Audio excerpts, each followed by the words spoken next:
Welcome everyone to the Quad Damage Podcast. I'm Robert, joined as ever by Midnight Medium and Deadforge.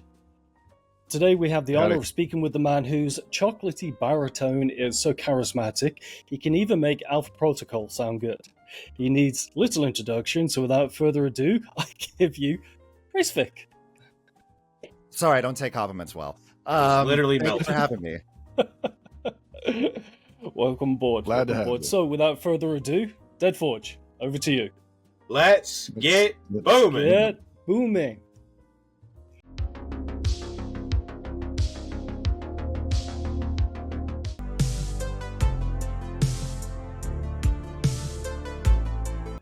Ray, so you've said that everyone calls you Ray, so we're going to call you Ray today. So just to give every one of our viewers a little bit of a background, obviously the majority of people that tune into our show are going to be familiar with you, but they may not be familiar with the man behind the mask. So why don't you just tell us a bit about your background and how you got into YouTube, what led into your editing, and how that career path kind of came to be? It came about in kind of a cliche, but also unexpected way, at least in terms of my experience with it. I had been making videos and editing stuff since I was 10 years old. Like, I remember taking my mother's MacBook and like making iMovie. I would used to take our camcorder, had an RCA on it, so you could actually plug a capture card feed directly into it. So like you could plug your TV into it. So I recorded like Halo 2 footage onto a cassette and all that kind of shit. So like I did that, sort of messing around and just kind of making stuff my entire life. And then when I was moving back into Vancouver, where I was originally born, I had just finished up film school. And when I was there over at Capilano University, you make a 10-minute final when you're in documentary, which was what I was in. You make a final 10-minute film. I made my one on video games, because of course I did. I was, such a fucking geek and always did that. But it went over well and got a good reception. So the thing I kind of thought was, well, hey, after I do that, I kind of want to make something that is twice as long and on a much more specific subject instead of just the broad topic of video games. And that's where the Call of Duty video came in, which is the first one on my channel. I had a YouTube channel in the past, and it was, the thing that I had been using since I was 12 and uploading stuff since then. And I kind of wanted to use a new channel as sort of a way to give a kind of blank slate and kind of give this goal of, from here on out, nothing is going to be below the quality of this initial video for it. Yeah. And that video was, kind of one of those ones that I posted it. It was at about, sort of 500 views for a long time, which I thought was pretty good. And it stayed like that for most of its time until one day I was minding my own business. And then suddenly I wake up and see that, now it is at 100,000. And then the next day it's at a couple hundred more thunders. And it kind of goes from there. It was mainly, from my understanding, at that point, I had made Halo 3 years later for COG, which is a website that I work for. That one got posted to a Reddit on Reddit somewhere. It got shared around, and that led to the other content getting discovered. That was incredibly lucky too, because at that time, I was in the final sort of weeks of working for a quality assurance gig over at Electronic Arts that I did.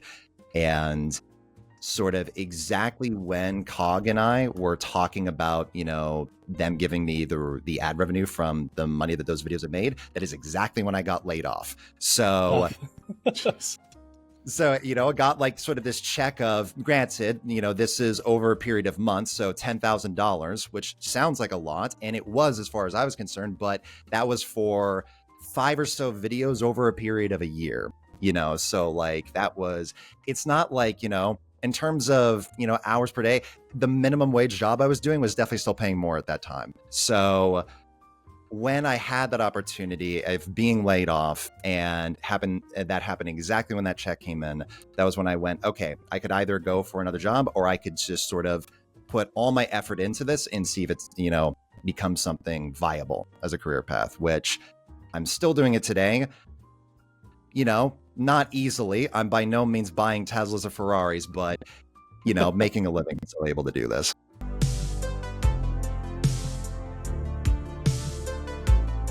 The documentary, we talked about this a little bit in the pre-show, but I went to documentary studies at Kaplan University as kind of a last resort because I was originally going to go into the full film program. And then for whatever reason, because of a mix up in terms of documents or signatures or whatever, that fell through. So going to documentary kind of seemed as like, well, it's the next thing on the list. It ended up being a blessing in disguise because the full film program is 5 years. And as a result of that, the first year is mostly theory. You're mostly sitting in a classroom listening to somebody, break down the story structure of Star Wars to you. And you're not really, doing anything on sets. You're not using cameras. You're not writing. You're not, really doing kind of anything sort of practical. And as a result of that, half my classmates were people that had done the first year of the film program and moved over and transferred. So in that environment, that's where I kind of got very direct experience in a little bit of everything. And sort of in one segment, you're doing producing, and the next you're being the cameraman, the next you're being on the set, and, et cetera, et cetera. Yep. I learned very, very quickly. I hate being on set. I hate being a camera guy. I hate setting up lights and all that kind of stuff. So my preference was already in writing and editing because that's, obviously what I grew up doing. And that kind of learning environment kind of sort of put everything into focus of these are clearly the strengths that I have. And those are the things that I want to pursue in kind of the future. The main thing that you learn from it, though, is just perspective. You learn by doing a little bit of everything. You're not blind to what an interview subject is experiencing. You're not blind to how long it takes to set up said interview. And you're also not blind to, all the difficulties. I think people assume with documentary that, you just sit down with somebody and you get them to talk and, don't really sort of pick up on the, or are aware of the nuances that come from getting, the type of answers that you want, making it in a way so that, it's not, misinformation or that it's not, manipulated in a particular way. There's a lot of these kind of, mixture of artist direction, but also, similar to kind of journalistic ethics that you have to kind of, take through. We would have those classes and have those discussions about, the kind of mixture you're feeling of, hey, you got an interviewer, your interview subject is sitting in the chair crying their tears out, and you're sitting there over the director going like, oh man, this is great. This is awesome. This is perfect. This is exactly what I need. And kind of, the sort of the mixture of the kind of things that you deal with. I'm sorry, I kind of went on a bit of a tangent there, but point is, no. Learning Go on as many as you want. At documentary, there was this kind of thing of, I went in there with, the technical knowledge kind of there. I ended up using the same editing software instead of the one that school wanted us to. I ended up making videos that were pretty similar in structure to what I'd posted on YouTube in the past. The main thing you gain, though, is that you just gain appreciation, you gain perspective on everything there. So I don't look back at that experience and regret it.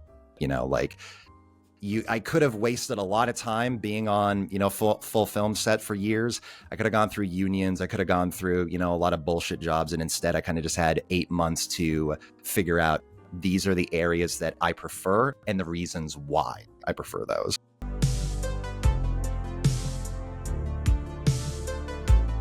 I was just going to say, is there any particular process or I don't know, goal in mind when you're trying to make these videos? Since they kind of come out, here and there, but each of them feels like it's quite a love letter to the game you're talking about. So much more impactful once they do come out.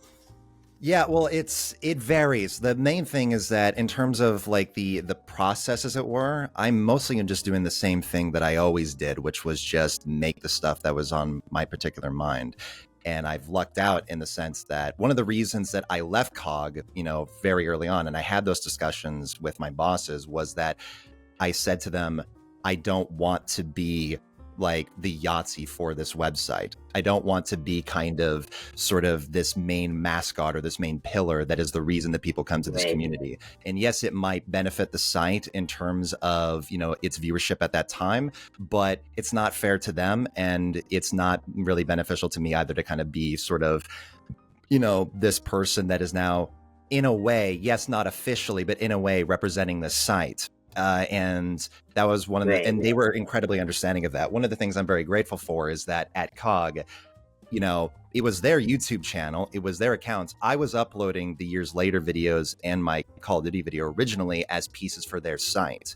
So when those took off and those got the ad rev and stuff like that, you know, I didn't have any leverage in terms of, you know, stuff that I was entitled to. I didn't sign any contracts. I didn't, you know, there wasn't really any discussion for that, because when you're just making stuff for 5 years and it gets 500 views, you're never think in a million years that anybody, you know, more than that is going to watch that. So when that happened, and I talked to them, they were completely down to earth. We met up in a restaurant somewhere. We had those discussions. We talked about, you know, hey, I could do a Halo 5 video on my channel, in sort of the sense that, hey, the original kind of promise of these series of videos for COG, it's done.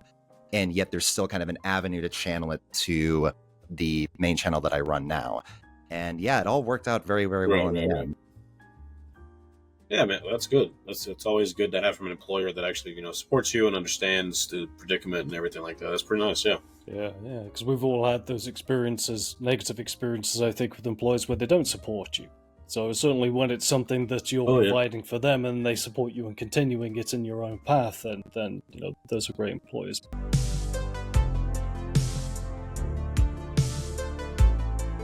Yeah, I was doing a little background research, and I was like, wait, what is Raycevick doing when he's not, you know, coming out of the shadows every couple months for, you know, his great idea of the quarter or whatever. And I was like, oh man, his Patreon is just like lit up with stuff. And I was curious. So this is more or less YouTube is the career, right? And then these are kind of supplemental things. For some reason, I was always under the impression that you were like off, like doing documentary films. Like, I don't know if you're like going to war-torn zones in my imagination, then you come back to YouTube to chill out or something. And I was like, that's a pretty great setup. If you can, you know, keep people on the hook and keep people interested and invested without them thinking, you know, they're getting strung along, you know, with their Patreon dollars going to this and that.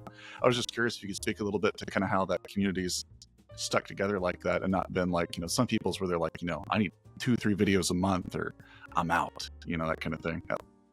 Well, it's kind of, I mean, originally I did meet my original metric when I started in terms of upload schedule was every other Sunday. It was, and if you go back to sort of the older videos from like, you know, at this point, it doesn't fucking feel like it, but like, you know, 7-8 years ago, whatever, though they were kind of meeting that barometer. And part of that was every other Sunday, and I still do this to this day, I visit my dad on the weekends and like we would sort of watch it together and kind of sort of get sort of the community reaction and that kind of thing. But the reason that kind of faded away, I think it started with the Orange Box video, might have occurred a little bit earlier, was just that the projects were just getting bigger and bigger and bigger in terms of the research for them, the amount of footage you have to get, and that this is all a one-man show for the most part. I collaborated with somebody named Stufer, who I'm incredibly grateful for over the years of becoming this kind of generalist, you know, somebody that started off making thumbnails that then started dabbling into Blender and After Effects and all these other programs and adding these full scale like CG intros or just the sort of tiniest little details that are in reviews. One of my favorite things to do is I really like making thematic connections with the game itself. So what I like to do is if there's an interview clip or if there's a gameplay example or something, I really like it when it kind of seamlessly integrates into the game's own style. Yeah. One of the examples is in the Control video, and this is what somebody like Stufer allows you to do.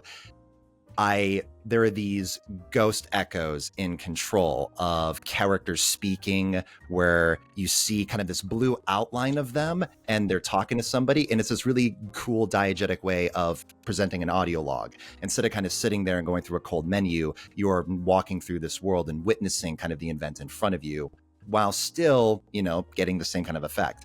So what I asked Stufer was, hey, there's this clip from an episode of Rapid Fire Questions on Game Informer. Could you imitate that? And they got it exactly on point. And that's the kind of stuff that I love to do in those videos. And Stufer is very busy right now, so I haven't been able to collaborate them as much recently.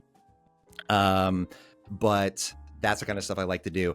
But the point is that is a rare case where I've got a goal that I actually can hand over to somebody else. For the most part, because the money I make is enough to make a living, but, not enough to branch this out and kind of build up in the scale of the projects. It means that, this thing that I want to particularly do, which is incredibly time consuming and for maybe 10 seconds of footage, at the end of the day, I still think it's worth it because it does make the video that little bit better. But, the amount of times I wish I could just hand something off to somebody else, it's crazy. Now, to your question about Patreon, though, and, sort of the way that kind of gets, a steady stream of content compared to YouTube, the Patreon in many ways, one that's kind of done in a way of being like assuring, hey, I am alive. I'm not just taking money and fucking off, and, getting cocaine and hookers and going on yachts and shit like that. I am still just, kind of sitting here in this room, writing away and writing away and writing away. And, so A, it's a kind of a way to reassure people that, hey, this is being worked towards content. And then B, in many ways, posting, whether it's recommendations on Mondays, that's a good way to kind of keep me in this environment of always experiencing art. About a year or two ago, there was this kind of period where I wasn't really, and I think I even mentioned this in the roller drum video, that I wasn't really, playing, sort of that many games in the grand scheme of things. I wasn't really watching that many movies. That's something I very much sort of changed this year, of whenever there's free time, instead of going to Twitter, going to YouTube and just doom scrolling and feeling terrible about the world, go experience, go play a game, go watch a movie, go through an album, go through something that has a beginning, middle, and end, and something that, whether it's good or bad, you take something away from it. And that's something that is going to inform your later experiences, especially as a critic. So the Mondays are valuable in that way. The Q&As on Wednesdays are valuable because that means, I get sort of hear these questions that somebody might, have that can't really fit into a video elegantly, can't really sort of, be summarized in a tweet, and have that back and forth with them. And then on Fridays, which are, I call Randomly Minds, which are basically just, little mini essays. Those things are valuable because in many ways they can kind of be the things that spark and lead to a video in the future. I'm pretty certain the Blitz video that I did was exactly that. I think there's like a shorter, shittier version of it on Randomly Minds somewhere from like 3 or 4 years ago.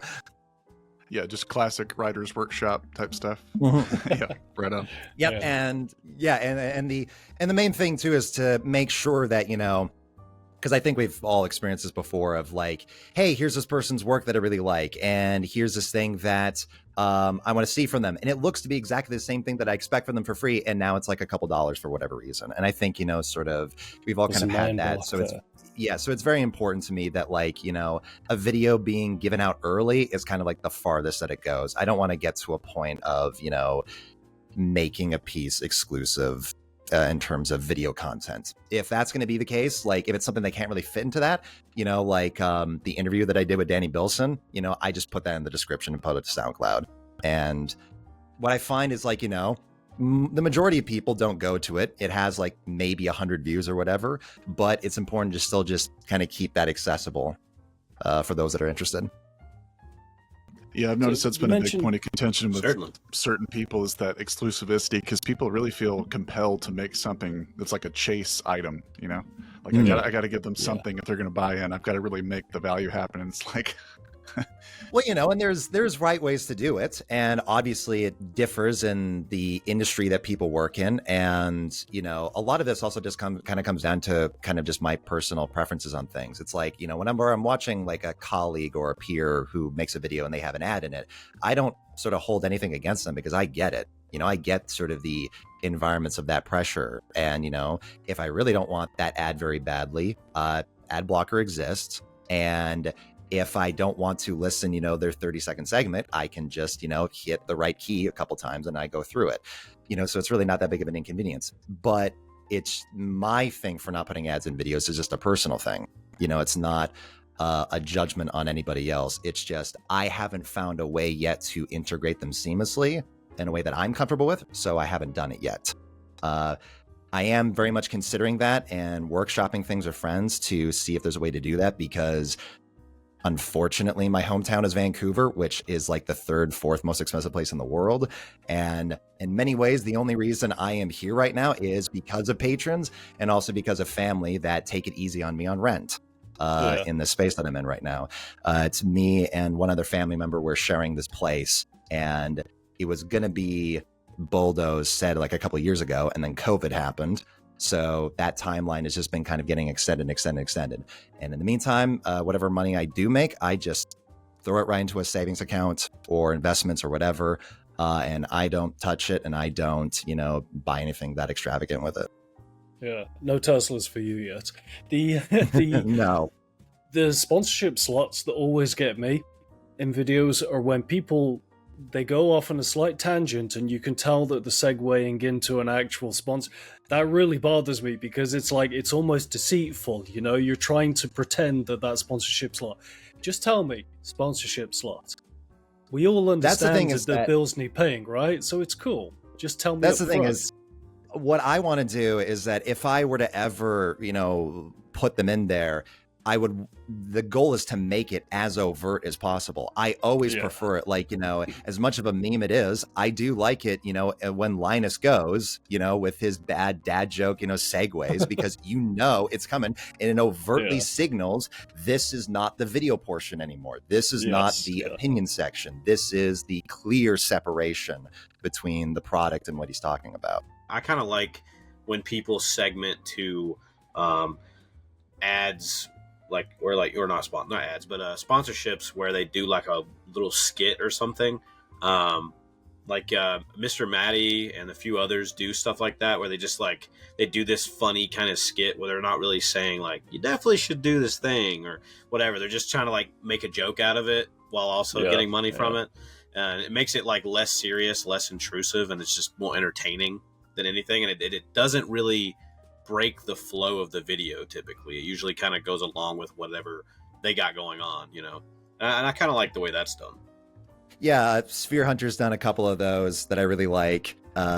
Noodle obviously is very good with those two. One of my favorite people in the world is Sparky1J, who I've known for quite some time. And we had this bet going on his old podcast that he was doing, which was called Artism. And we were making a bet that he was like, hey, I think I could get an audible.com sponsorship on that. And I'm like, Sparky, you're not going to get audible.com/artism. They're not going to go for that. That's not something they're going to go for. And he's like, okay, bet. So he works on it. And then eventually he did get that sponsorship slot and he made an ad for it. And the ad that he made for it. And then after that, his bet of getting it was like, hey, how quickly do you think I could get them to pull it from me? So then he makes his first commercial for it, some dude in a ski mask, hunting down and trying to murder somebody, with a knife in a scary cave or whatever. And the guy's just like, this is what happens when you don't use audible.com, shank or whatever. And sure enough, he got that pulled in a month or two. So not sure I want to go that far, with the games on that, but I've, the idea that I was workshopping, and I disclosed this to patrons as well, and I've kind of mentioned this in other circles too, that my initial idea right now is that I like in Bricky's video the way that it's just at the very beginning. And it sounds counterintuitive, and it is, maybe annoying for a new viewer that's not familiar with the person, with the personality in mind, but it's 30 seconds, typically, maybe to a minute. It's usually pretty entertaining and goofy anyway. And the main thing that I care about is the pace of the video.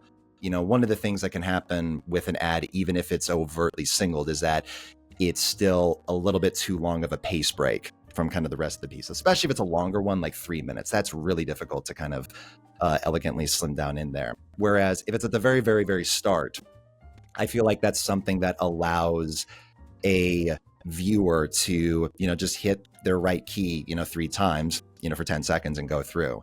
So the idea that I've been kind of workshopping around is starting it with an ad on a television in an environment somewhere, kind of like Alan Wake-ish sort of presentation, and giving hints and information below or in corners or whatever about what the video is going to be about. And when that 30 seconds is wrapped up, then going into the sort of the feature presentation kind of thing. And the idea would be to make the ads made by other people that I know and give a chunk of the payment to them, because the only reason I would care about sponsorship is mortgages. Like, I'm looking at rent and mortgages because rent here in Vancouver is like $2,500 a month. So it is absolutely ridiculous. And I figure if I'm going to spend $2,500 a month, I'd rather not just be setting it on fire every month and it going to someplace. So the idea right now, potentially, this is still a very difficult thing to set up, but the idea that I'm thinking of right now is take like a sponsorship deal, that's usually about, $4,000, $5,000, give half of that to the person making the ad and take the other half of that and put that towards the mortgage or payment. And whatever's left over, that's the ad rev and that's the Patreon, because I'm not here to get rich. I don't really give a shit about that. GoldenEye, Rogue Agent, and Alpha Protocol are not in the YouTube meta, and I don't care. It's what I wanted to talk about. It's, just doing the same thing that I've always do. So, if that's something that allows me to keep doing that more easily, then that's something I will consider.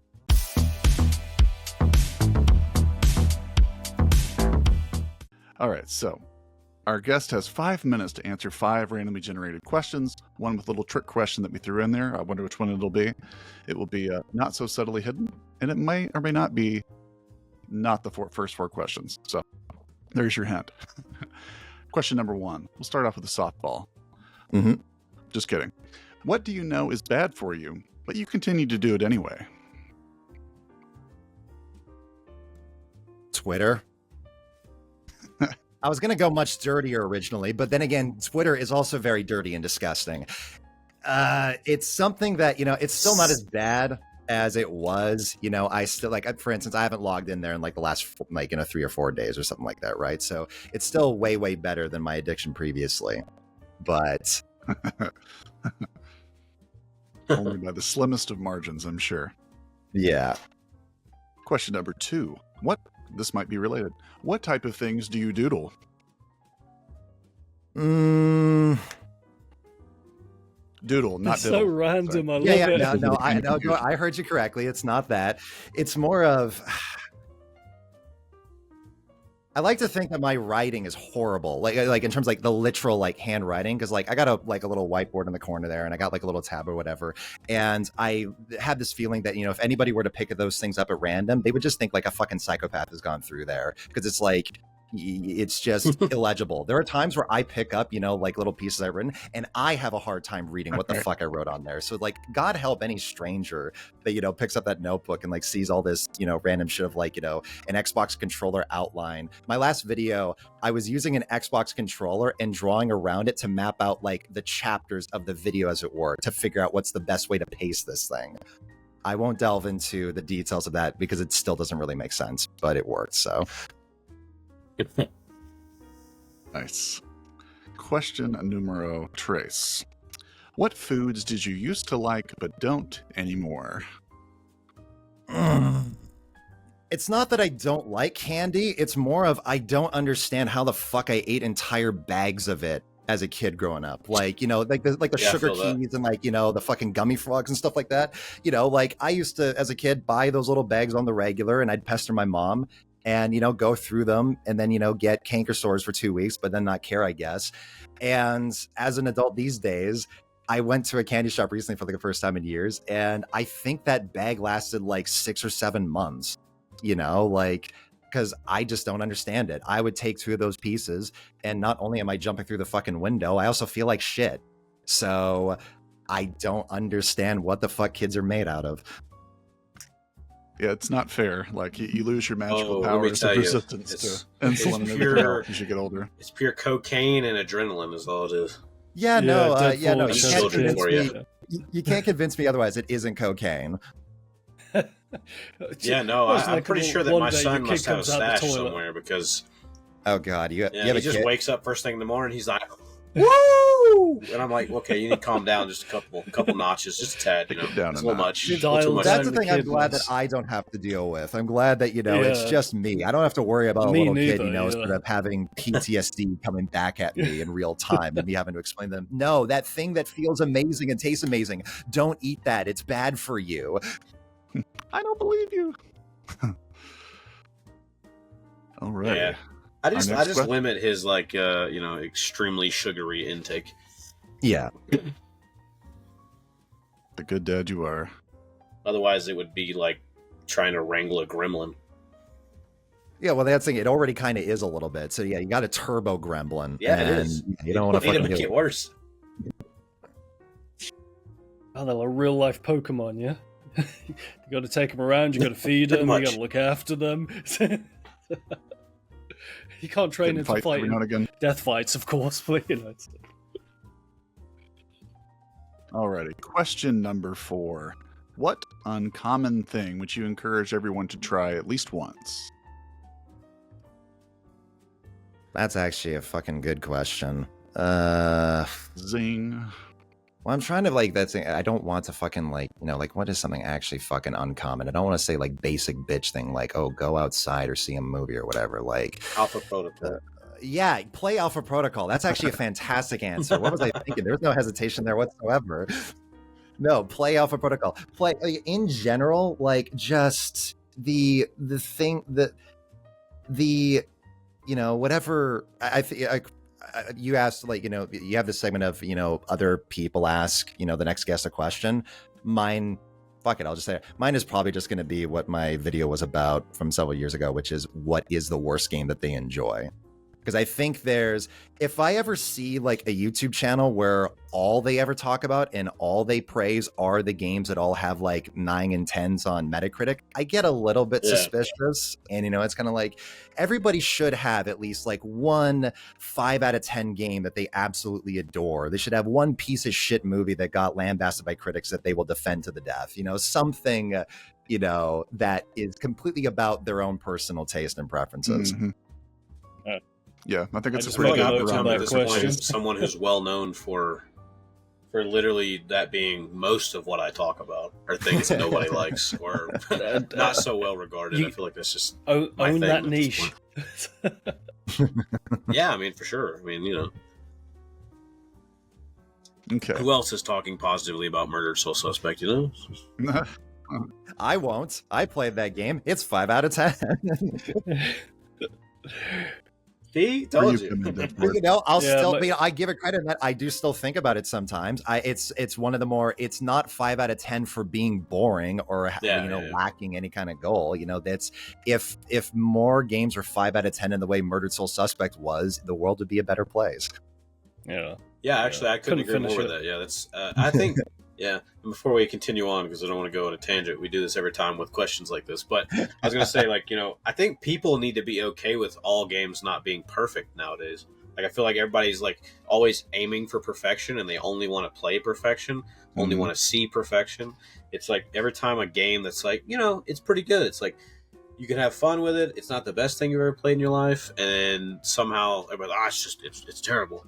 I'm like, no, I mean it's good, it's enjoyable, but it's not like the best thing ever made in the last 10 years, but Well, to add to not to the go on the tangent aspect of it, because I know this is supposed to be a bit for time, but I made a video eons ago about communities or individuals, and I very much think about it whenever kind of sort of that kind of sentiment kind of comes through, because the people that talk about lambasting a game for not being, as like a 9 out of 10 instead of being a 7 or whatever.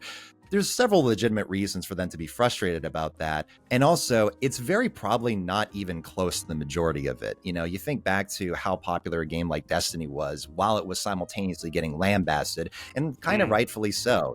It didn't live up to many of the promises that it was setting up. And it certainly didn't live up to the standard that Bungie had set previously with their original Halo games. But it was still incredibly popular, still played a lot by people.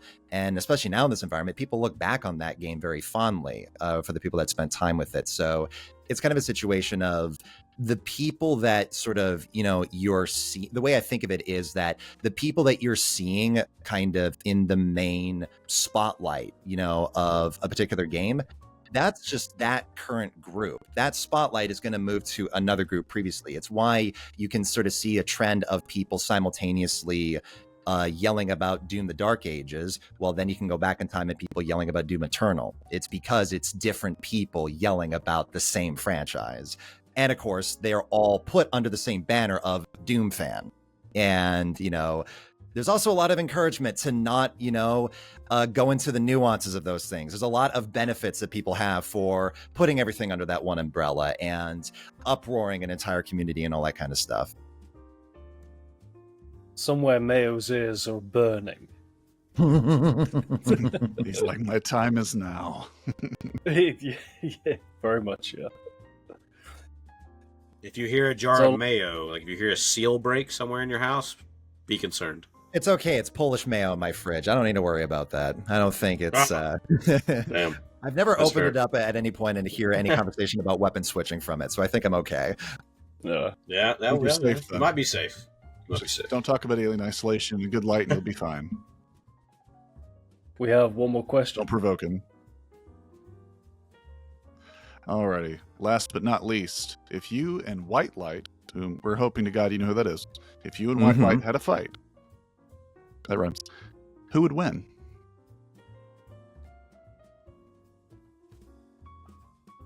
That's the thing is, I don't, I'm a lanky little bitch. So it's the kind of thing of, if he is just, anything more than like, a hot dog winger in strength, then he will win that. I'll talk shit to him while he's doing it, though. That's the thing. Like, I can't promise that, like, he could beat the shit out of me and I won't just kind of be laughing maniacally the whole time. So, we'll confront that at some point. It's funny you mentioned White Light, though, because I was just mentioning to a friend the other day of like an April Fool's thing I would like to pull with people regarding White Light. And I'm not going to go into details about that, but one day I hope to coordinate it. It would be very, very fun.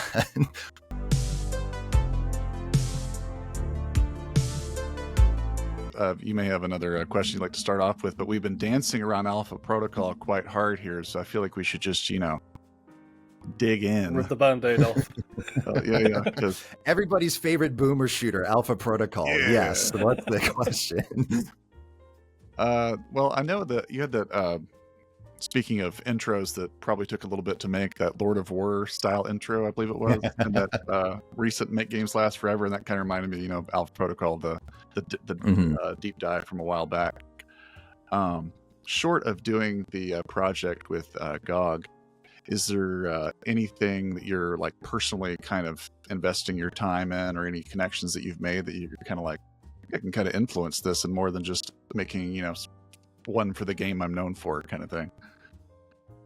It's so, in a way, I can kind of maybe answer this question by going on like a bit of a different tangent, which can also maybe answer something else, which is the main thing that I'm kind of, one of the main challenges that I'm currently navigating right now. And one of the reasons that you haven't seen a years later video specifically in a while, and it's kind of been most of these original ones in the last while, is the vision that I have to kind of take the videos to the next level is at this point that I don't personally have the ability to reach, that if I were to collaborate with other people to get, I then wouldn't have the financial means to keep going. So that GOG video, I'm very proud of it. I'm very pleased with it. It's one of those situations where it legitimately could not have arrived at a more perfect time, because it arrived at exactly at this point where I was feeling kind of just starting to recover from this kind of this period of low self-esteem, that then when they came along and initiated the discussion about, originally they were just going to kind of have me on, sort of like as a consultant or like a producer or somebody kind of going to write the thing or whatever. And as we kept talking further and further and further and further, then there was that kind of point where I was like, are you sure you just want me to give advice on this? Because it kind of seems like you could just, hire me entirely. And then, my contact was like, yeah, we're actually kind of hoping you would kind of say that and kind of go for that way. So it kind of all came together perfectly though, because you know, they had a professional video team to capture the interviews themselves at GOG. They had, obviously, the subjects. They had somebody, one of the employees who now works at CD Projekt, Patrick Mills, he happened to work at Obsidian on Alpha Protocol. So we had, you know, kind of our game, you know, developer kind of directly attached. And, you know, just all these sort of things that kind of came together where it was exactly the type of video that I could make, that I was incredibly confident about in the time window that I was given and with the extra resources that I could use. That's the part that I'm satisfied about, is the end result. There is disappointment in it, though, that when originally getting the idea, I was hoping to take the video to that next level that I had been envisioning. That original opening sequence that is the homage or ripoff of Lord of War, depending on which route you want to take. I wanted to do that like live action. I wanted to take like actual use cases and surround, you know, me around them on the floor and like really get the kind of the camera movement in the shot exactly 1-to-1 in the turnaround and everything like that. I wanted to kind of take it to that next level, but we just did not have the time, and we did not have I did not have the budget to be able to afford those. I was given a budget on that project, but the way that it worked was that is your pay, essentially. And being that I live in Vancouver, don't make a whole ton of money, I, you know, took that most of that cash and pocketed it. And half of it already went away immediately because I went to go get aligners. I went to go get Invisalign and get that taken care of. So that was like $8,000 gone just instantaneously.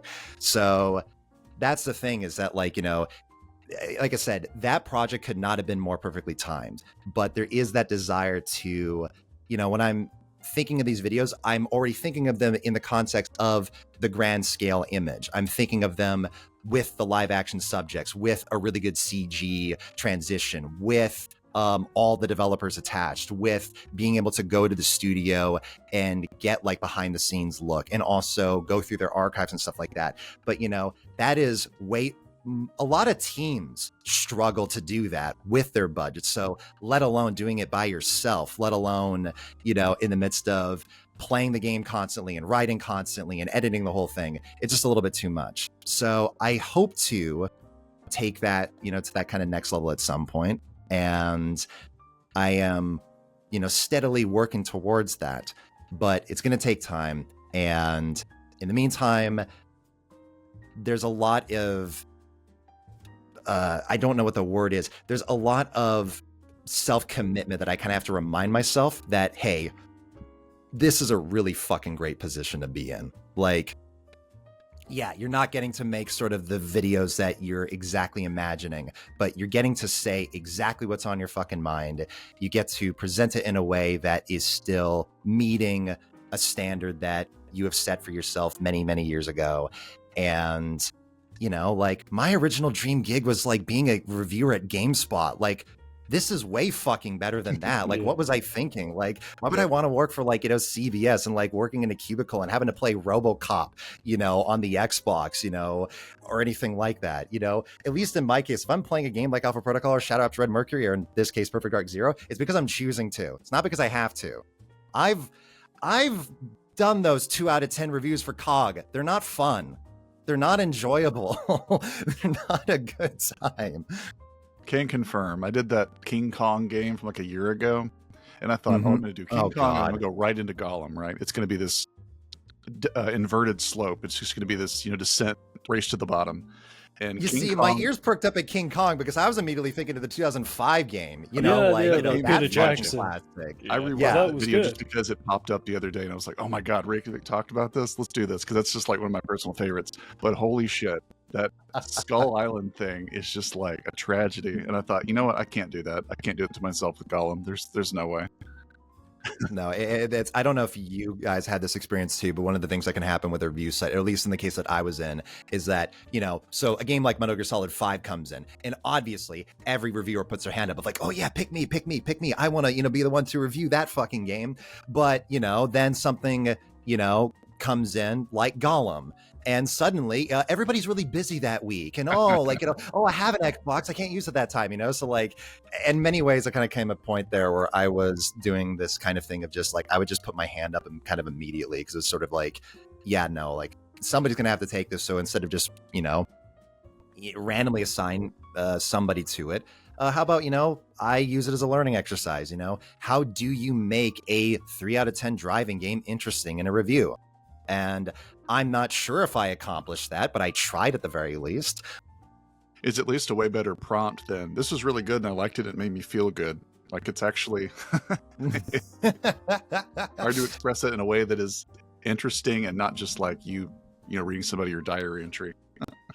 No, not to go on another thing too, but like one of my goals generally is I want the videos that I make to have at least some kind of narrative through line. And when I say narrative, a story, I don't mean like, Shakespeare. I don't mean, opening of Citizen Kane or thing like that. It doesn't need to be so grand. It doesn't need to be kind of so moving. It just needs to have a structure that is more interesting than game good, game bad. There should be, kind of some other arc or some question that gets asked at the start that is concluded by the end. That inspiration mainly came from stuff like Top Gear. It came from stuff like old, like Super Bunny Hop in particular. Super Bunny Hop on YouTube is probably my biggest influence in terms of the work, in terms of the way that it's presented and structured. And a lot of his videos that he's made are still some of my favorites that have ever been posted on that platform. Yeah, that's a lot of the time, I think Noodle made a video about this on his other channel, his kind of Quickies channel. And I wrote a comment about this, that the majority of the writing, as it were, is not really even writing, it's structuring. It's whenever I write paragraphs and I delete them, I put them in an archive to save, because typically at some other later draft, I'll take that old paragraph and pluck it back in there. Because now it finally has a place to be suited. So as a result, you can end up making a video that is, say, 4,000, 5,000 words, and then the archive of all the deleted stuff can end up being just as long as that, if not longer. So you effectively have just written 2 videos worth to make one. So it's very... when you have the goal in mind, it can feel tedious. And I had this problem for years of, I would... by the end of a project be loathing it, because I just want to move the fuck on. I don't want to be thinking about Blitz the League anymore. I don't want to talk about Shadow Ops anymore, or GoldenEye, or whatever the subject might be. And one of the things that kind of changed in the last while is respecting that process that you go through, that itself is something to enjoy. Building the blocks, instead of going into a project and only seeing the final pristine version, respecting the enjoyment that you get in putting things together piece by piece, because it is a necessity.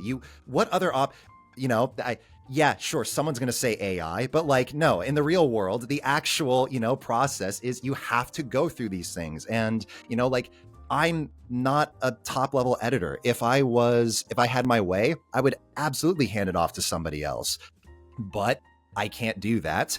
And the only other alternative is to not make the video at all. So I learned editing and I go through it. And that's the kind of thing that's not a problem. That's something to, indulge. Like I said earlier, this stuff is a privilege.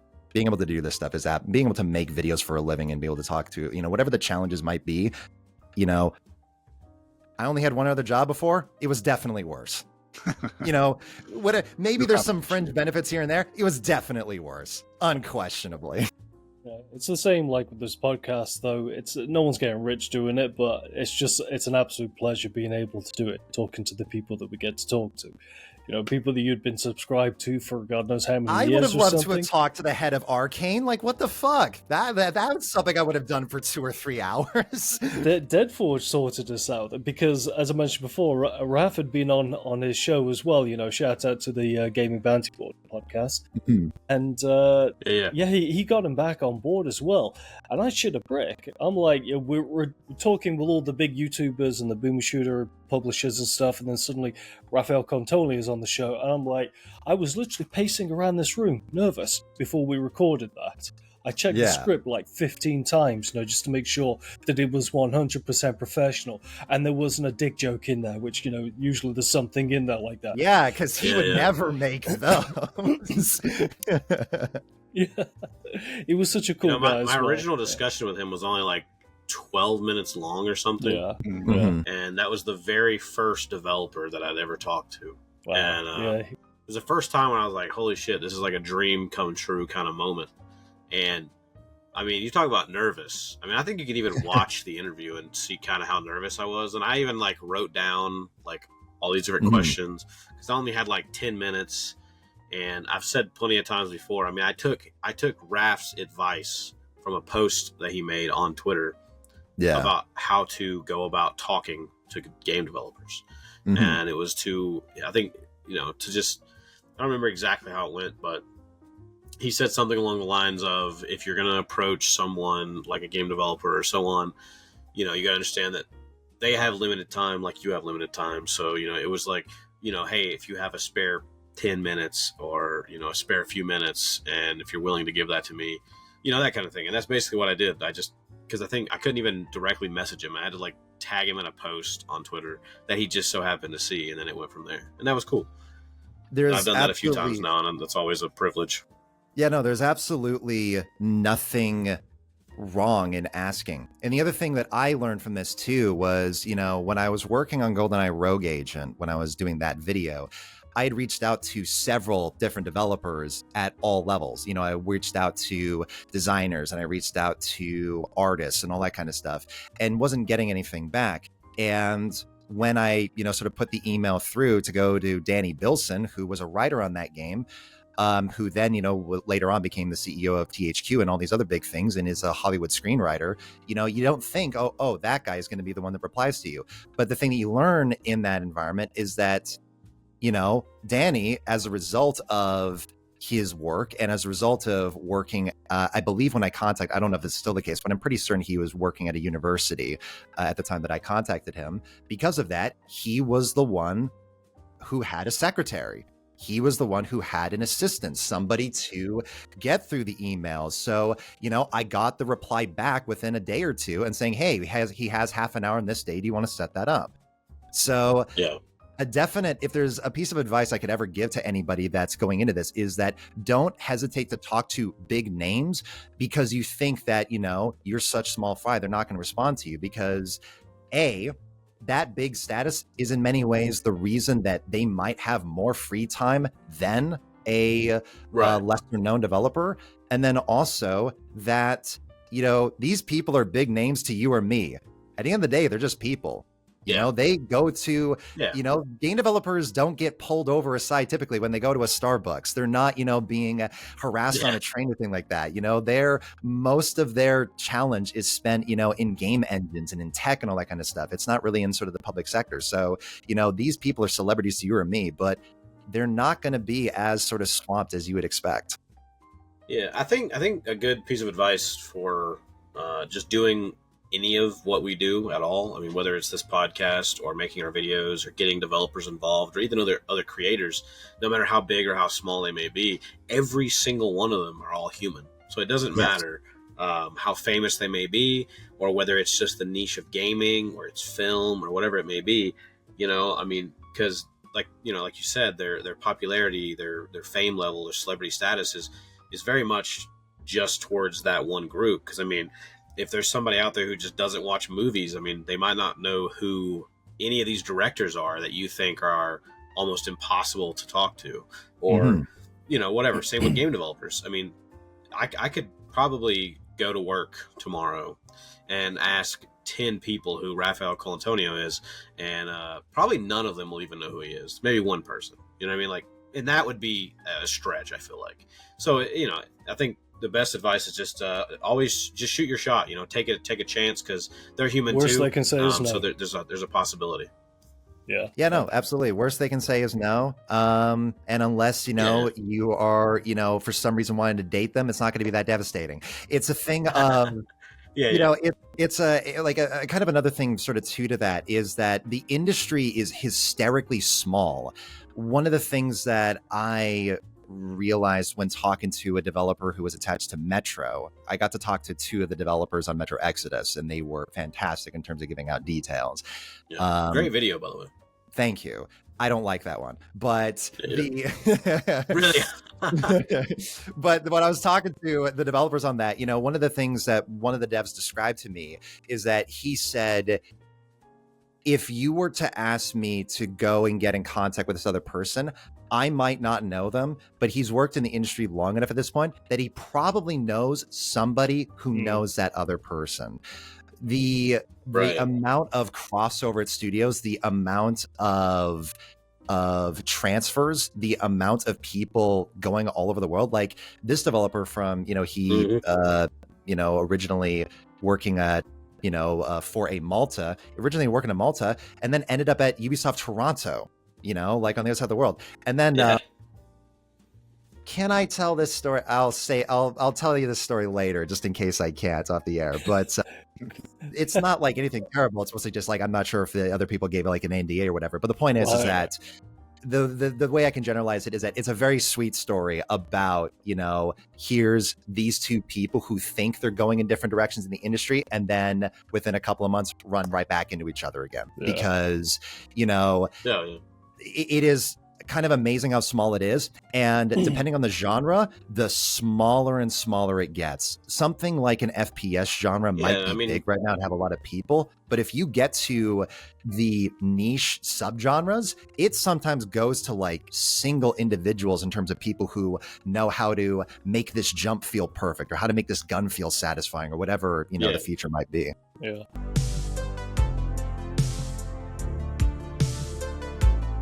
Golf. Of all the answers I thought you were going to give, man, golf was not that.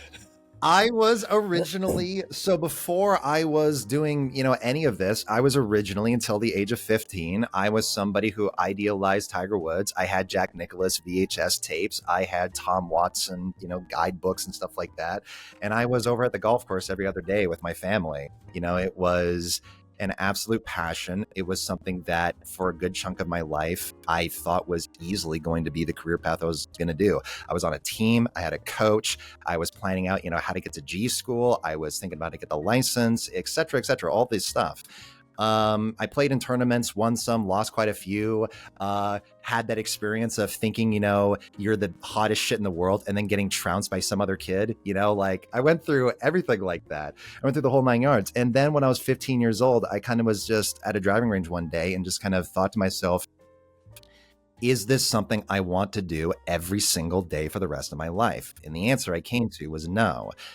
It's something that I don't entirely regret, but the main thing that I hated about the sport at that time was not the game. The game itself is amazing and fantastic. And as somebody who is an absolute introvert and somebody who very much instinctively leans to relying on sort of my own self and my own takes and all that kind of stuff, golf is a perfect sport for that, because it is a game that is 100% on you.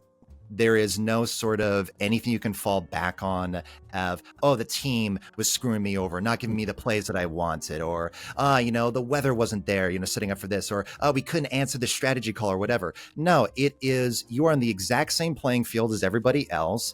And, even stuff like, crowd shouldn't make noise. You should adapt to it, motherfucker. You shouldn't be able to get intimidated by somebody just randomly shouting out your name. Like, you should be able to handle that. And it having this kind of, this score, you got there in par or better, and there's no arguments. It's a fucking number. You got there or you didn't. So, the game itself is great. What I hated was the aristocracy of it all. I went to places in California where they said, oh, no, sorry, we can't let you on the course yet because you don't have the correct pants. You need to, you're not allowed to wear those jeans around here. You're not allowed to, drink this or have this, or you can't stand on this field for too long, blah, blah, blah, all this kind of stuff. I hated all of that shit. I was not a wannabe, I did not want to have a monocle, growing up as a kid. I was going around. Yeah, I was going around there in like t-shirts and shorts or whatever. My play style back when I was a kid growing up was there's all these other people that, would watch the pros on television taking like, 12 or 15 practice swings, not understanding the reason you do that is because at a professional environment, there's, the course is filled up with hundreds of people and you're waiting. You're not doing that because you actually need to do that shit or it's going to make you that much better. So you have those people, and I'd make a habit of being a 10-year-old kid and walking up and just hitting it, kind of as like a fuck you, like, we got things to do, like, we're not going to sit here and wait for you, kind of thing, so went through all of that. And one of the most valuable experiences of my life was after I made that decision that I was not going to do that and I was instead going to go into entertainment. And for reference, my mom and dad were both punk rockers. The shorthand I give is that my dad knew Kurt Cobain and my mom knew Courtney Love. That's kind of sort of the shorthand, is that, my mother did the whole thing of moving to Los Angeles and trying to get the record deal and starting a band and living the dream and all that kind of stuff. They both went for the traditional artist life and failed in the sense that, they didn't become those big names. So to hear that your kid who is really good at golf is deciding not to do that anymore, to go into entertainment, obviously they're like, are you sure about that? Like, no, are you sure? No, like, are you sure? Sure. Like, sure. Yeah. Like, and I don't blame them one bit, but the valuable experience I had was I ran into my golf coach on the ferry that I would have to take to get home, when I was going to university. And the thing about my golf coach is that he was also a writer. He also wrote films. He also wrote skits. He did a lot of comedy stuff.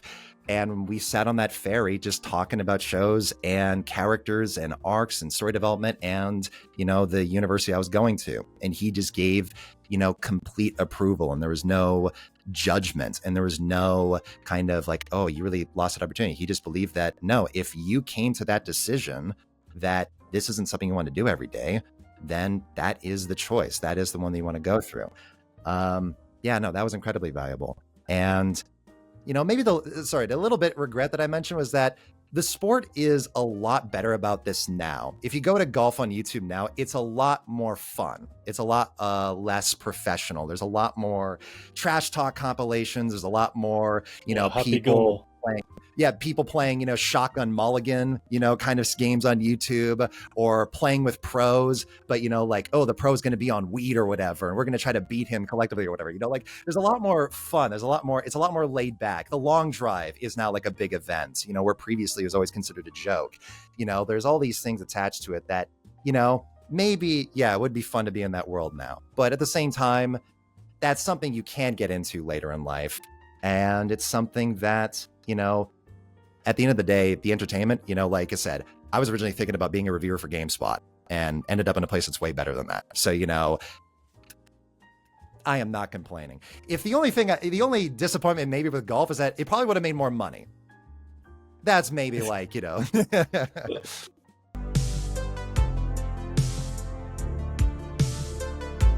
may be going the same place I am, because you mentioned storytelling in your interactions with the gentleman on the ferry over there, and we just had an interesting question, because you were mentioning how one of the hardest parts of video making is kind of finding that documentary style, like what's your story that's not just the game sequentially from beginning to end. What do you think that storytelling is doing well and what it lacks in modern games? Do you have any great perspective in video on that? games? Yeah, so in video games specifically, previously, like the obvious answer that people have been saying for years is that they're too film-like. And obviously that was a pretty obvious critique to make in the early 2000s. I think is probably kind of the lowest period of that, or at least in terms of execution. Typically these days when a game is imitating a movie, and at the very least, like has like, decent camera work or decent editing or transitions or whatever. The main thing that I was thinking about this yesterday actually was that, and this is going to be a weird thing to bring up in the context of a Boomer Shooter podcast, but, stay with me on this. So I played the new F1 game because EA gives out codes for those. So I was playing the new F1 game. It has its story mode, Breaking Point 3. It sucks. It's bullshit. It's this exact same piece of crap that it was in the last two iterations. And I don't even really like, I'm not angry about it, because especially going through it now and seeing that the core of it is exactly the same as previous installments, right down to the phone calls and the way that the cutscenes are and stuff like that, and the scenarios, it's pretty obvious to me it's a very limited team on that project who are given a very restrictive environment where they almost certainly can't play with anything like scripting in the engine or creating set pieces or anything like that.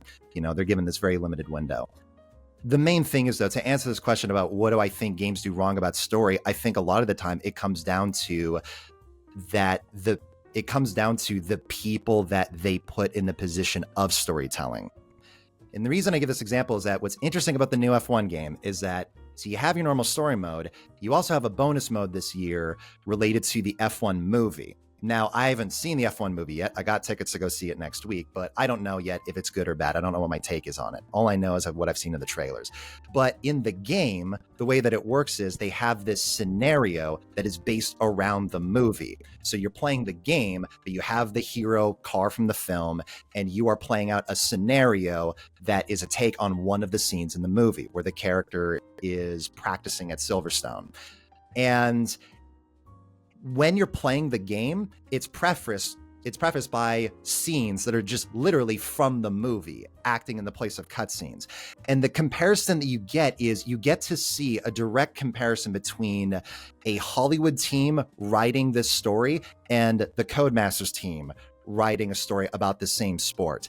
And the difference is Cat is just like an absolute, I don't have the words to describe it. It is so vast, the differences in quality compared between the two. And the thing is, it makes sense because those Hollywood writers, Hollywood has a lot of fucking problems. Hollywood has a lot of bullshit. Hollywood has a lot of terrible stories and movies and all that kind of stuff or whatever, and practices. There's also a shitload of talented people in there, though. And regardless of that, the people's purpose in Hollywood has been storytelling their entire lives.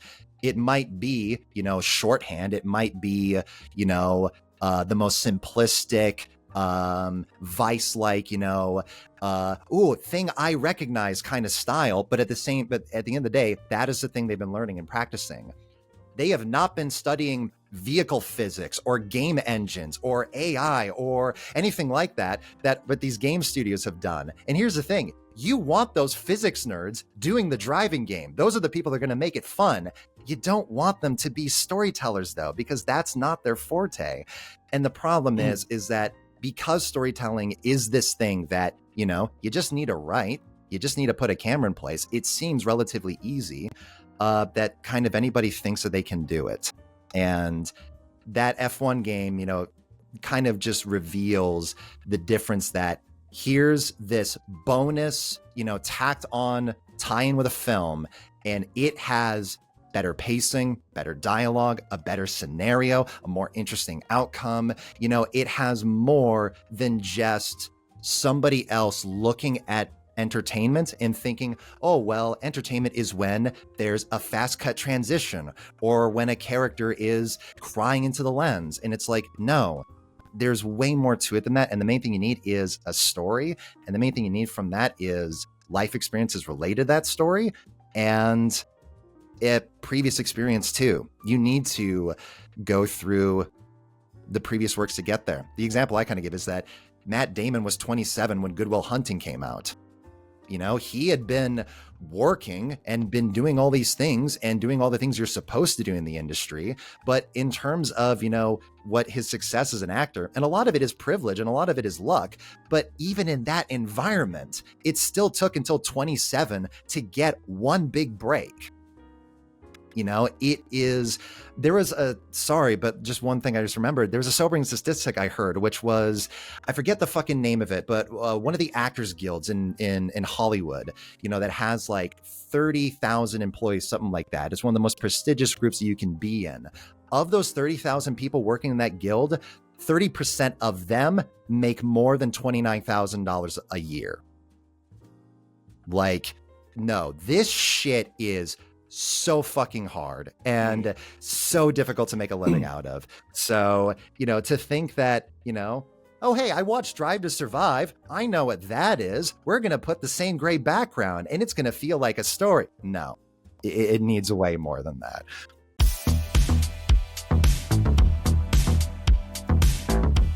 So viewer questions, the 3 viewers' questions are all from Melancholy Geek, a longtime fan, friend, and just great guy in general.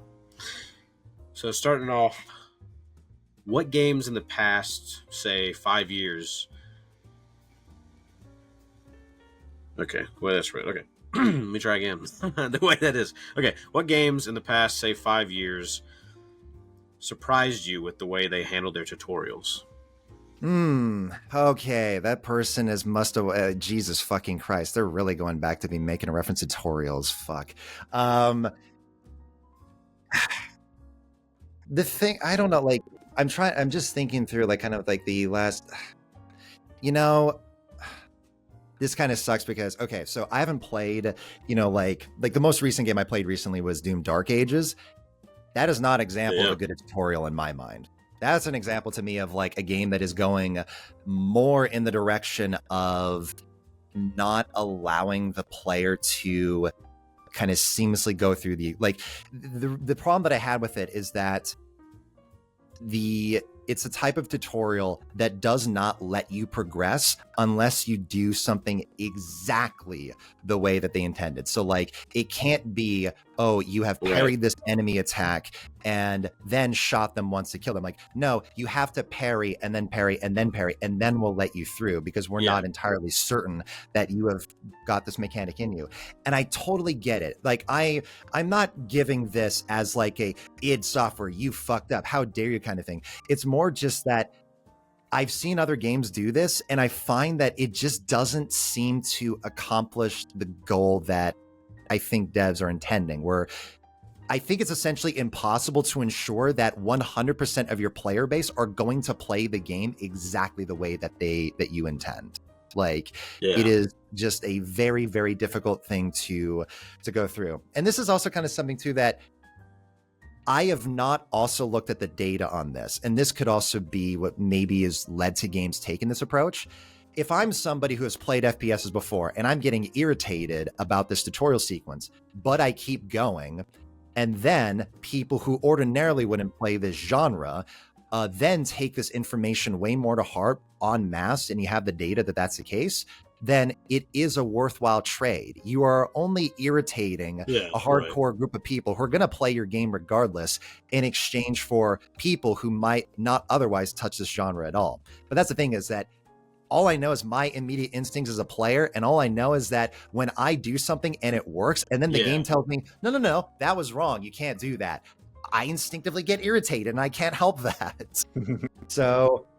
Yeah, because I have a similar feeling in regards to that as well. I personally am not a fan of most tutorials in video games, and I think that most video games absolutely fail at tutorializing things, mainly because of either that strict rule set of things that you have to do, where it's all so segmented and so slow that they have to go over every nuance of every little thing without any kind of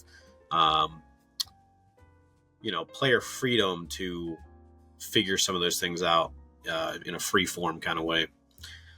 And a pretty good example is like, I think it was Callisto Protocol, for instance, tutorializes the melee combat 3 times in a row.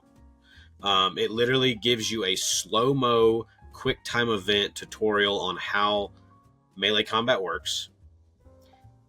And then it does a pop-up box, and then it gives you one more opportunity to figure it out in real time. And one, I hate that there's 3 of them. The first one would have been perfectly fine, or even the third one would have been fine, right? One of those 2. But here's the other crazy part. It did it 3 times, which is annoying for majority of people, yet somehow people never figured out how it works at all. And that was one of the number 1 complaints about that game. Well, so it's interesting you mentioned this, because I just played through that game actually relatively recently for the first time. I'm somebody who is not a Dead Space fan, so I was curious to go through Callisto Protocol because I wanted to know, hey, how does somebody who is not really into Dead Space, what would they think about all these changes to the core formula? And the weird takeaway with Callisto is that because I'm not a traditional Dead Space fan, as a result, the game kind of leveled out to be exactly kind of what I thought of Dead Space anyways, because the core of the game is so different, but everything else around it in terms of its presentation and its style and its pacing and even the way that people are directed is all so similar. And obviously because it's the same people. It's the same level designers, Right. it's the same directors, it's the same producers. So obviously it has that same feel, even though the core gameplay is so different. And yeah, one of the things that I didn't understand after the tutorial is that the tutorial made it seem like that if you don't time these dodging presses correctly, you get hit, because ordinarily dodging in games is based on timing. Except in Callisto, that's not how it is. In terms of your input as a player, it doesn't matter if the direction is correct. It doesn't matter if it's timed well. It only matters if you actually dodge. It only matters if an enemy is coming at you. Are you dodging left or right or backwards in the case of the hit forward? That's it. Yeah, the so opposite it's direction of their action. Yeah, so it's like it's the case of you're actually going into the system thinking it's more in depth than it actually is. And and there's this other thing I think that can happen with tutorials where. Well, no, sorry, just one more thing I want to add was that what Rollerdrome is, and this is actually a good example, I think, is that game, it essentially pauses right from the start. It basically says, hey, here's the fundamentals, and we're going to let you get the objective, but, we're not going to let you actually engage in a full level until you understand the core fundamentals. And then once it gives you that, it then subtly suggests things to you. It will give you an objective that says, hey, if you time this button press, you will get the super reflex mode, which it never overtly explains to you otherwise, but kind of calmly directs you towards. And there's two of you now. Whoa, go no. It'll only take one of them. It looks like my internet died for a second. But like in Rollerdrome, it's really good about giving those fundamentals and then, steering you and guiding you. But at the same time, if you're completing levels and killing people, then you're succeeding at the game. You're going through. And if you don't care about getting S rank, then why should the game stop you from doing what's working? Right. Yeah, exactly. Yeah, for sure. And I think like what you were saying with Callisto, ironically, people kind of thinking that it's deeper than it is. That initial like tutorialization of that quick time event is literally how it works. It's like they show this person's hitting you from this angle, go left. This person's hitting you from this angle, go right. And it's like literally that. And it's just like somehow that was missed. And that still blows my mind. But it was like, that it didn't say, hey, you gotta like time it perfectly. And even the pop-up window doesn't even say that. Like it never says you have to time it perfectly. So it was weird that people dug into it, but I guess it could be due to prior games and how dodging typically works. You'll play a Dark Souls game or something. You got to really be very specific, very precise. And then I was going to say on the opposite end of that is like a game I've been playing a lot of, Atomfall. You start the game out and it gives you very little, like it gives you like, okay, shows you how to do a little bit of crafting and kind of like structure wise. And then when you walk out of this bunker, the game is like, okay, do whatever you want. It's kind of like walking out of Doc's place in Fallout New Vegas or something. It's just like you can go wherever you want, do whatever you want. And there's bits and pieces of things that can give you direction if you choose to interact with them. Like there's a phone box that'll call you.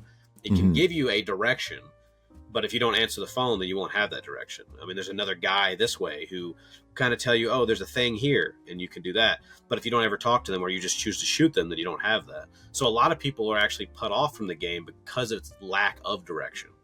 Yes. Which for me is something I love, but yeah. Yeah, no, and the other thing kind of to add to that is that,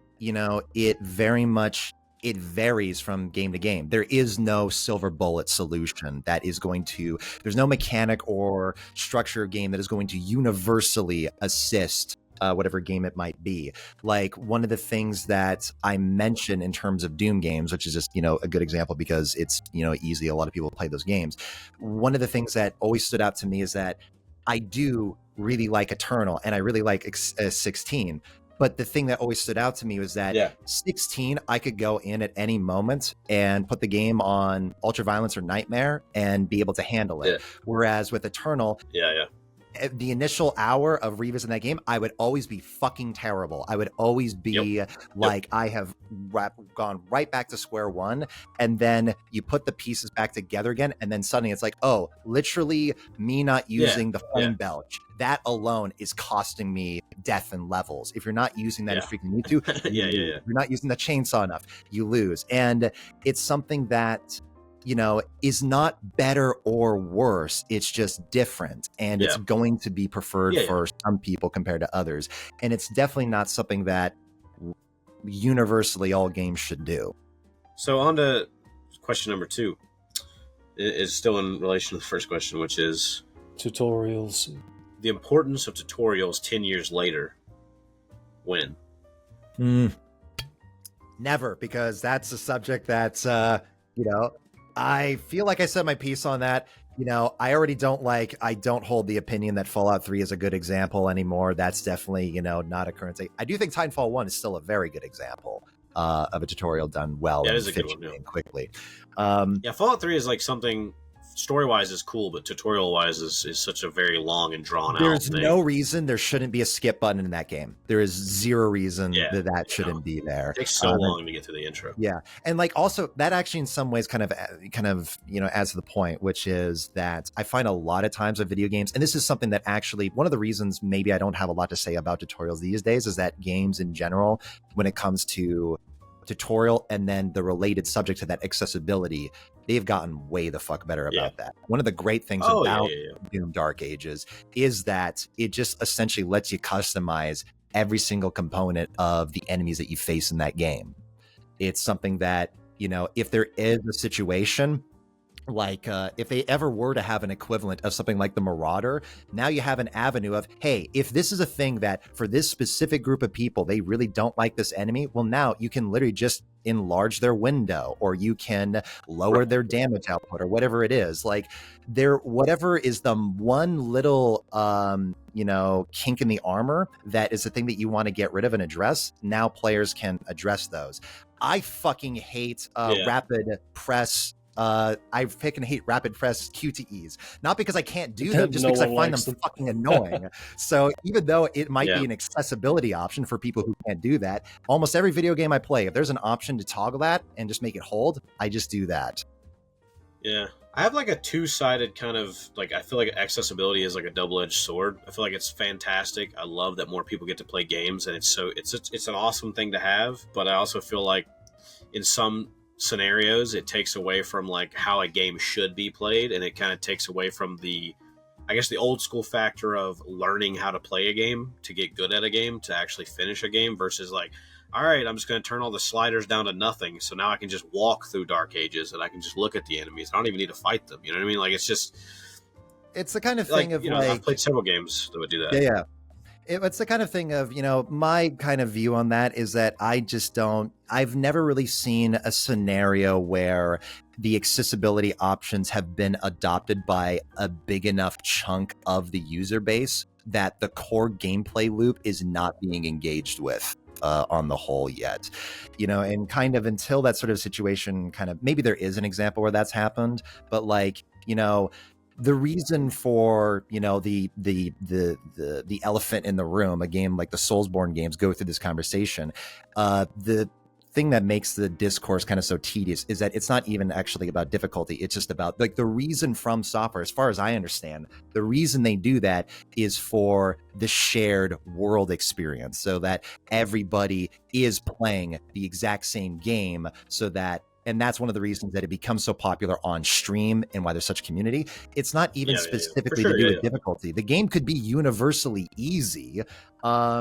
And I think there's even been cases where people have gone through a certain Soulsborne type of games and gone, yeah, this isn't interesting to us because of XYZ or this boss or whatever. Yeah. And that's the thing, is that Death Stranding has a similar take on that as well. Mm-hmm. I guess allowing the community to be the accessibility for people who are struggling, in a sense. Mm-hmm.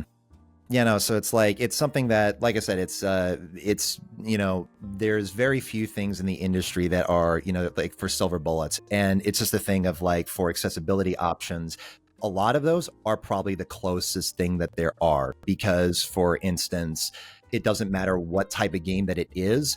Somebody with a red-green color blindness being able to see things, that just universally kind of helps them. You know, there's not really, Right.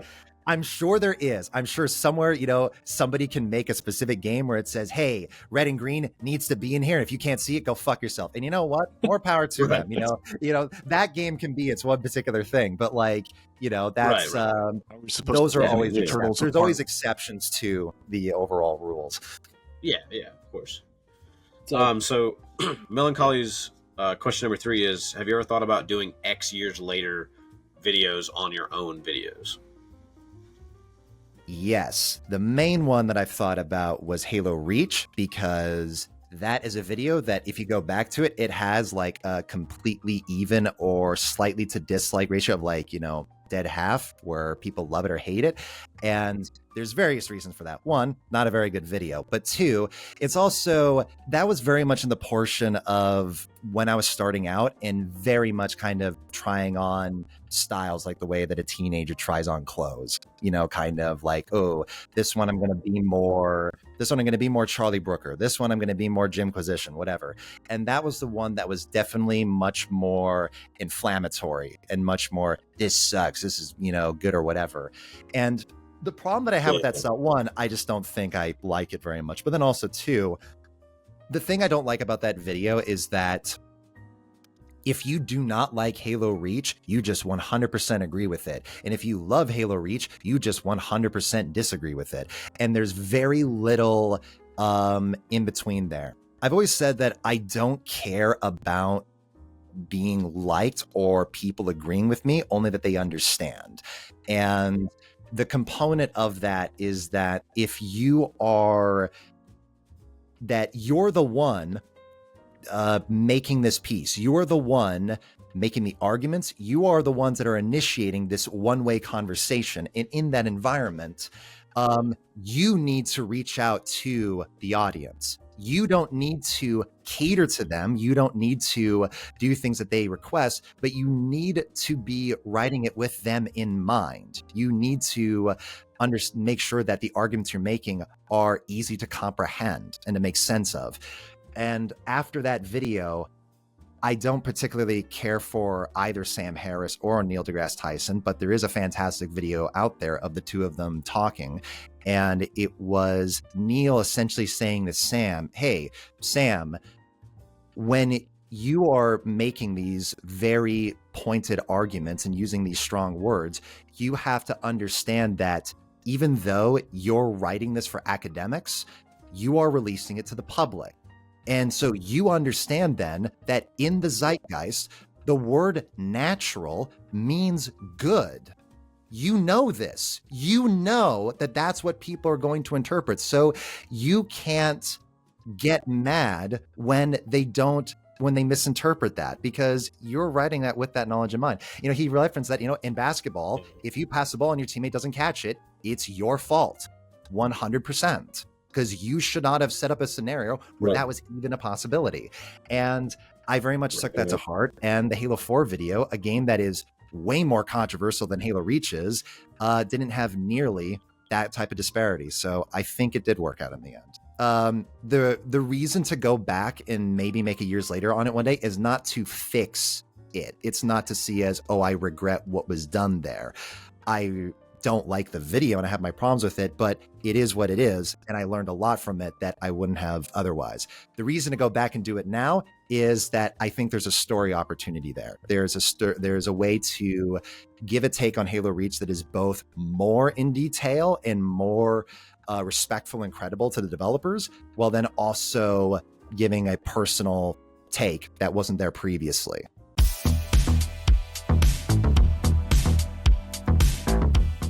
Previous guest question from Andrew Holschulte. What is your favorite brand of condom? You know, I showed this in my Ferrari video. Okay. There were ones with Ferrari Testarossas on them. There you go. There's also, I'm pretty certain there was a Halo 2 condom at one point. what? As well. Because we know they're pulling mad tail.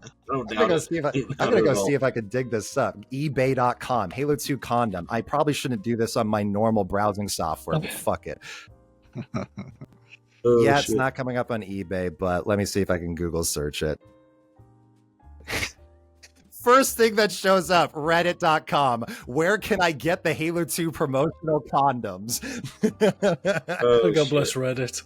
Yeah, doesn't surprise me. A very early 2000s edgy thing to do. Fuck. So yeah, Halo 2. How about that? I'll go with that. This is a great game and a condom. Oh, shit. Yeah. Yep. Great game, I agree. Always take care of your helmet, gentlemen. Yeah. What are you doing, sir? Finishing this fight. Oh, shit. Excellent. Had a way better outcome than I anticipated. Reading that in the script ahead of time, I was like, "Oh, fuck me! Do we have to do this?" But kudos for saving that bit. All right, guys. Well, on that note, thank you so much for watching yet another extremely family-friendly episode of Quad Damage Podcast. I would like to thank Raycevick for joining us. Thank you so much for having me. Yeah. Thanks for being an enthusiastic and willing participant on short notice. We're all very excited. That wasn't short notice. No, I thought it was it was plenty of time. You heard it here first, guys. We plan well, and we have one person who agrees. All right, guys. Well, as far as where you can find the individual members of this podcast, I'm Midnight Medium. You can find me on YouTube, Patreon, if you're feeling so inclined. A Midnight Medium on Twitter. Deadforge, where can we find you? You can find me at Lord of the RPG on X. You can find me Deadforge on Patreon, Deadforge on YouTube, and I believe that is it. Yeah, don't have a blue sky or anything like that yet. So yeah, just those three. Sweet. And Raycevick, I assume most people can intuit that they'll find you on YouTube. Is there any other place you'd like to the most used site, linkedin.com. Yeah, that's definitely my primary platform. Yeah, they'll find me on YouTube. They'll find me on Twitter. Don't really post much. I technically have a blue sky. Don't really ever use it. And they can yell at me on Letterboxd now if they really want to. That was one of the funny things about the last video, was posting that. Then suddenly I was getting a bunch of emails of people going, following. They won't find any takes, though. I intentionally don't post stars on there. So yeah, if I'm only going to tell you which movies I've seen, not what I think of them on there. Nice.